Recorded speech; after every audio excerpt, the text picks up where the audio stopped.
Hey guys, what is up, and I welcome you to a new League of Legends video. So I think it's about time we update the top 5 ADC or marksman list. If I were to play a role other than mid lane, for the most part, I would usually choose bot lane, or more specifically the ADC role. But I know a lot of people really enjoy playing this role, so I feel like this is a list worth updating. Again guys, don't forget that this list is going to be containing a mix of my personal opinions mixed with statistics that I see online and just overall the champions I see being played most often and successfully. So right before we get into the number 5 spot, the question of the video is, what is your current most favorite ADC champion to play? Also, please definitely make sure to hit that like button if you end up enjoying the video.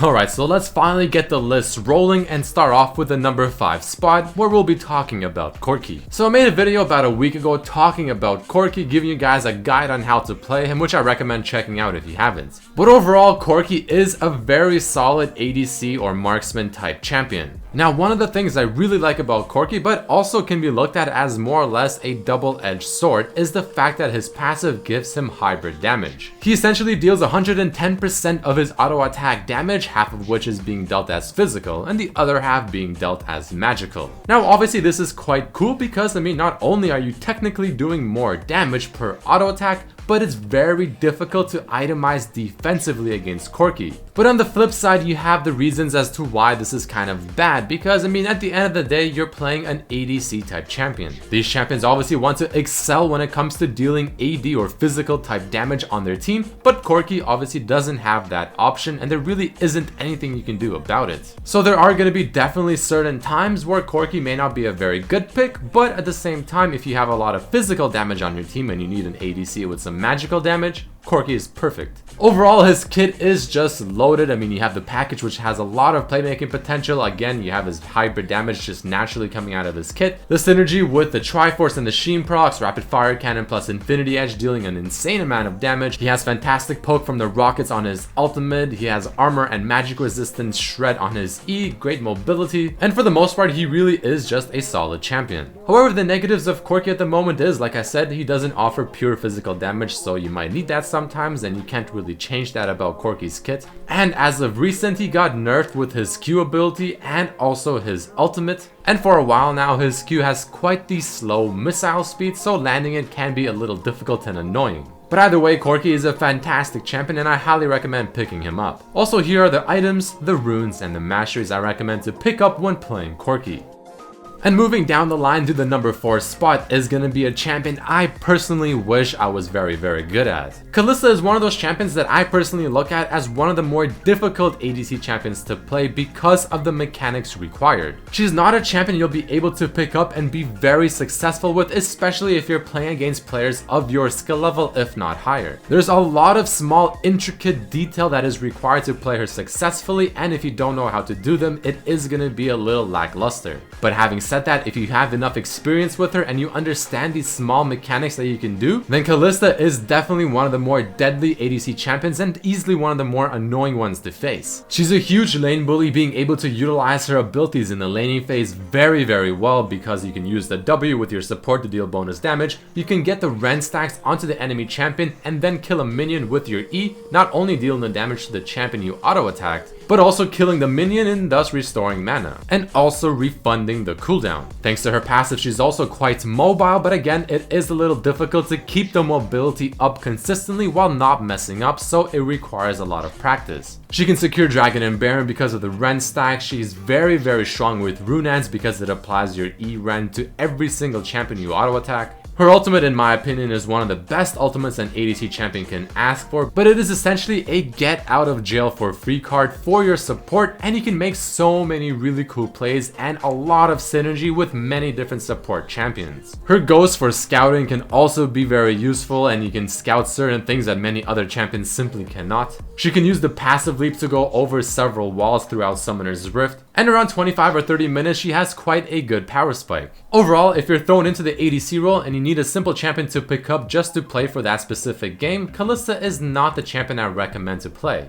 Again, she takes a lot of practice, but I promise you, if you give her the time and you put in the effort to learn this champion, you will be a very, very deadly force. However, looking at the negatives of the champion, well, her ghost at the end of the day can be more or less considered as free CS for the enemy team. She doesn't have hard escapes in her kit because at the end of the day, she does require to auto attack something in order to dash, and every now and then you can use your Q. But it's not as good of an escape type ability as something maybe like a Lucian's dash. She also actually kind of falls off late game because her passive does force her to only deal 90% AD per auto attack. And again, as I stated throughout this portion of the video a few times, she has a high learning curve. So if you're just playing ADC for your first time, don't recommend playing Kalista unless you're ready to dedicate the time to learn her. But either way, here are the recommended runes, items, and masteries when playing Kalista.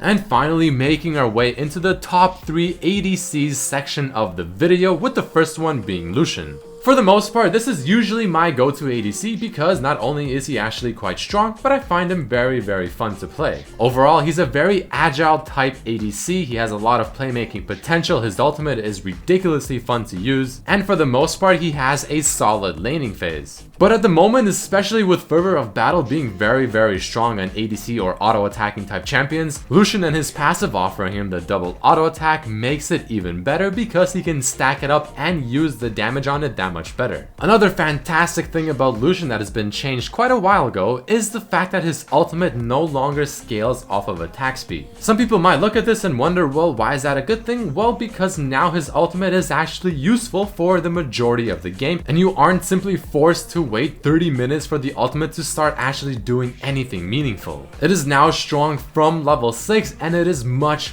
more reliable than before. Either way, Lucian's playstyle is a spellcasting type ADC with high mobility and is just so much fun to play. But speaking of his ultimate, he can also initiate fights with it by poking down an enemy champion and then allow an allied champion to follow up with the initiation. Or maybe if Lucian is too low on HP or simply just too far away from the team fight, he can use his ultimate to still contribute damage for his team. He still scales surprisingly well into late game in my honest opinion, and sometimes it feels like the item Essence Reaver was made for Lucian. But talking about the negatives of the champion, and there aren't really a whole lot, he doesn't offer any hard CC in his kit, which for some ADCs isn't actually that bad of a thing since it's not typical for them to have such a thing.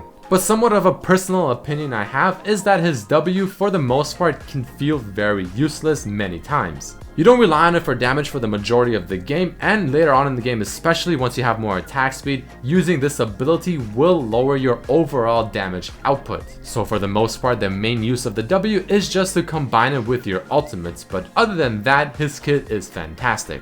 And just like with the other champions, here are my recommended items, runes, and masteries when you're playing Lucian on Summoner's Rift. And now moving to the number 2 spot, which now obviously you know what champion I put here, so that should probably give you a very good idea as to what champion I have in the number 1 spot. But either way, let's talk a bit about Ezreal, personally my second go-to ADC champion right beside Lucian. I've been playing Ezreal for quite some time, way back when he was very popular in the mid lane. And for the most part, I mean, he just feels very safe to play. You can't really go wrong in playing Ezreal. For the most part, he's very safe. His kit has escapes, he has long range poke and damage. And all you're really doing is playing like a little bitch and simply waiting till you get your power spike with your Lucidity Boots, your Manamune, and your Iceborne Gauntlet. And when you finally do get those 3 items and thus creating what is known to be Blue Ezreal, you will be very obnoxious for the enemy team. You'll be using your Q, which synergizes so well with all the items you have just gotten, and maybe even a Bloodthirster or Blade of the Rune King after that, proccing so many on-hit effects, dealing quite substantial and surprising damage, being quite tanky as well thanks to the Iceborne Gauntlet, well, at least against 80 champions. Your E ability is obviously a very respectable escape ability, and if you do use it, throw in a few Qs into a team fight and chances are it's back up again. Your ultimate obviously being global range, not only being effective in a team fight if you get a very good one off, but sometimes if you're very lucky or have fantastic aim, while you're chilling in bot lane just farming with your Q, playing very safely. Maybe you'll get yourself a free kill or assist across the map with your ultimate with a nice snipe, and then you'll feel great about yourself down in the bot lane. But overall, the reason Ezreal is still in the number 2 spot in my list is because I still think blue Ezreal is quite strong. Very safe, very strong, has a lot of damage, is surprisingly tanky because of Iceborne, has escapes in his skid, wave clear with his ultimate, and if you're a little new to the ADC role, this is fantastic of a champion to play. However, on the flip side, the laning phase isn't anything to brag about. For the most part, you are just simply playing the laning phase to get your items, get your tiers stacked up, and wait for your power spike. But don't get me wrong, there are going to be times where you may actually win the laning phase. Maybe you get some nice Q snipes, maybe your support makes a play. But what I'm trying to say is that you shouldn't really be expecting to win the laning phase, just come out even. Because like the other point says, he is very item reliant, and the first few items you're getting are not very good and don't offer a lot of combat stats. For instance, your tier of the goddess. But here are the runes, the masteries, and the items you can get whenever playing blue Ezreal down in the bot lane.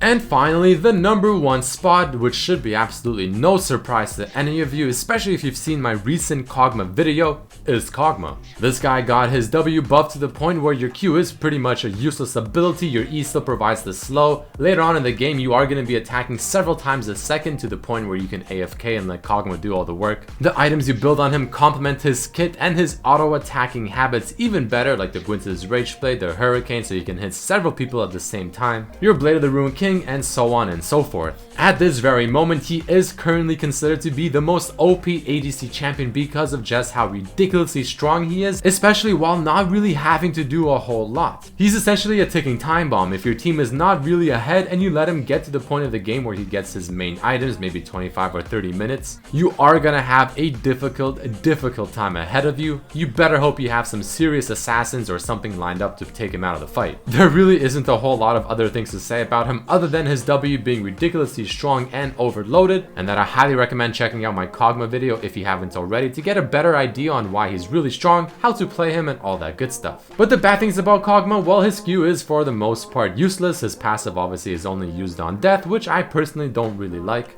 His laning phase, like Ezreal, is very so-so. It's probably actually even worse than Ezreal because you are more susceptible to ganks. High CC supports will be your worst nightmare, and obviously you have no escape within your kit. But either way guys, here are the runes, masteries, and items when playing Kog'Maw down in the bot lane.